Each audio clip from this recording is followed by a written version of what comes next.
Okay, so we're here, and now we're gonna go to the door handles, of course, high touch areas. And why are we doing this?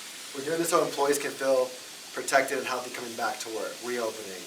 And companies need to show that they're doing everything they can to provide that extra level of protection. So door handles are gonna be high touch areas. Frank here's gonna demonstrate how we're gonna be adding an antimicrobial film to protect that door handle. So we've already cleaned all the handles in the facility. That's important. First you want to clean it so that the material itself has a better sealing aspect. Secondly, then we put a brand on the handle that says Antimicrobial Protected Environment.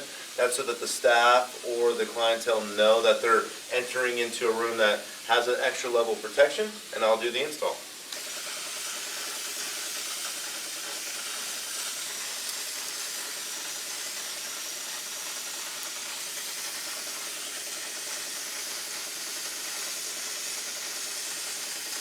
So once installed, the handles get up to 2 years in regards to the antimicrobial agent in the sleeve itself, but we'll be coming on site through a scheduled inspection process to make sure that the wear and tear that happens in a high traffic area doesn't affect the sleeve itself, because there can be rings, keys, things of that nature that can scuff the handles, maybe help peel them off. We'll go and do some spot checks on here and replace then, per the original service contract, the handles that might be damaged.